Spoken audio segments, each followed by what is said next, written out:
Hi, I'm John McAuliffe, Chief Marketing Officer of VFM Leonardo, and welcome to VTV. VTV has been produced for hotel e-commerce, marketing, and sales professionals to provide insights, knowledge, and learning from industry experts on how to extract more value from a hotel's presence on the internet. Each week, I will interview an industry expert on a single topic. We have discovered many of these topics from industry people like yourself, and encourage you to let us know if there's a topic you would like to see on future episodes of VTV. You can email us at vtv@vfmleonardo.com and make your suggestion anytime. Welcome to today's episode.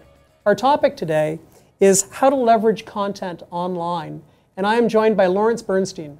Lawrence is the managing partner of the Bay Charles Consulting Company. He has been a leading proponent of the new order of differentiation and has written and lectured on the subject of experiential branding and intrinsic and extrinsic research methodologies in Canada, the US, and China. Lawrence is a graduate of Cornell University and is a member of the Cornell University Trustee Council and the Cornell Arts Committee. He has worked for major hotel brands and advertising agencies on projects designed for growth by understanding and delivering meaningful experiences. He is a prolific blogger on various subjects, including a number of articles on understanding and amplifying guest experiences in hotels. Lawrence, welcome to VTV, and thank you for joining us. It's great to be back, John. Lawrence, our topic today is how to leverage content online. Of course, we hear a lot about online content these days, but in the context of hotel properties and online travel websites, what is online content, and how does it relate to the marketing of a hotel? I guess it's in this day and age, John, that's like how long is a piece of string. Online content, as far as the consumer is concerned, is any content about the property or the hotel that they can access online.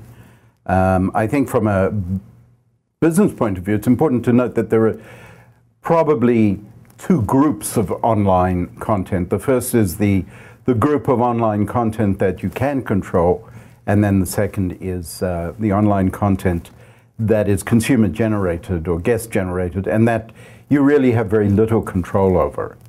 More and more, that second kind of online content is becoming operative as people join social networking sites and are beginning to use these to help each other make decisions about how to live their lives and what products to buy and where to stay. Online content that you can control is are the listings and advertising that you can do largely on online travel agent sites and online travel advisory sites. So it's interesting that you've divided that into two real buckets of content, as you said, that you can and that you can't control, and the can't control being largely user-generated content. So I would assume that as a hotelier, your view of how you use that content to leverage your differentiation or your presence on the internet would be different. Can you tell us what the successful hoteliers are doing to leverage the content driven by social media sites? One of I guess the answer to that question is you have to be willing to accept that people will say what they will say, and you have to be reasonably comfortable with a couple of things about that.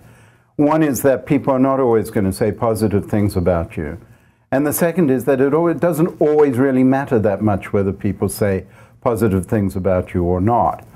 The very fact that people are taking the time to comment is always good.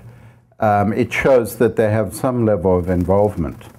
There's not much that you can do in terms of influencing a one-on-one kind of interaction. If I ask my friend on Facebook whether they enjoyed staying at the ABC Hotel, there's not much the ABC Hotel can do to influence that particular interaction.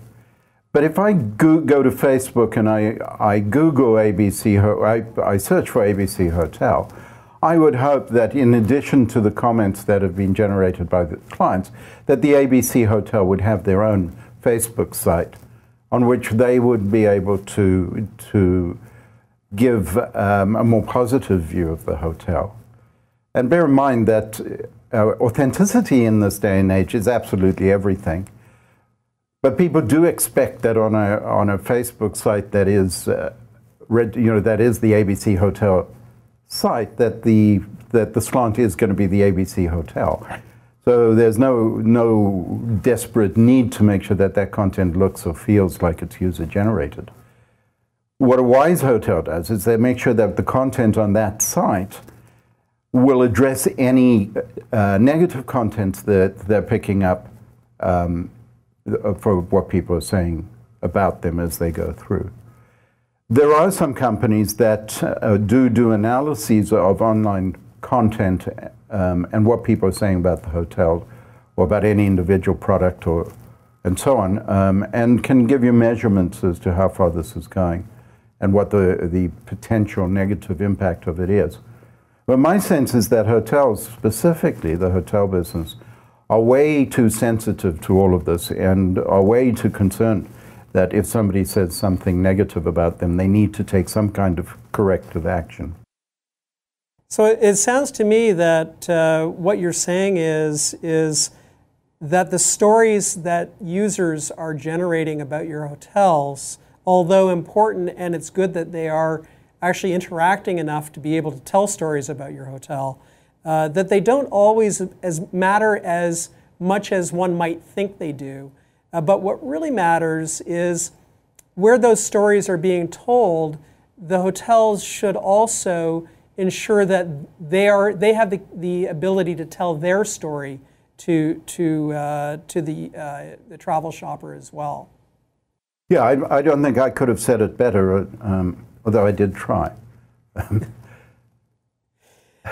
Is there, on that note, Lawrence, is there any way that you would help a hotel understand how to translate what people are saying about it and then be able to re-articulate their story to address some of the things being said, perhaps negatively, but maybe also positively about them in the user-generated content? Yeah, and again, this refers back to, and if any of your viewers saw the previous discussion about experiential branding, it really goes back to trying to understand what is actually going on in people's minds. If we take a negative comment, let's say, for instance, that we pick up through whatever methodology we have that there are some comments about the elevators being slow in the hotel. And we find that there are, say, 7 or 8 negative comments in various places on the internet about the elevators in the hotel being slow. The answer is not to deal with the people who found the elevator slow. The answer really is to find out whether the elevator is slow. And if it is, then to take a slightly different point of view and say, well, most people are not complaining about the elevators being slow. So what is it that is happening that is causing these people to complain? What is it about the experience that they are looking for that is being interrupted by the slowness of the elevator? And is there something that we as a hotel can do to mitigate that? In one particular case, where the elevators in the hotel are slow and people do complain, the reason we found out was that people who do complain are people who have a very specific time constraint. And it's easy enough when people check into the hotel to say to them, you know, do you have a very early meeting tomorrow? Or, you know, because we sometimes find that the elevators may be a little slower, and what we would like to do is put you onto a lower floor to ensure that you're on time.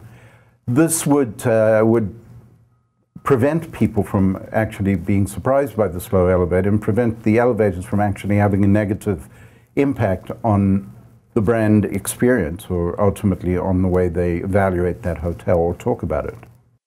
That's very interesting, Lawrence. It seems like the answer to creating your story as a hotelier is really driving or drilling down as to why people are saying what they're saying about you and getting at the underlying cause to either their criticism or possibly their compliment.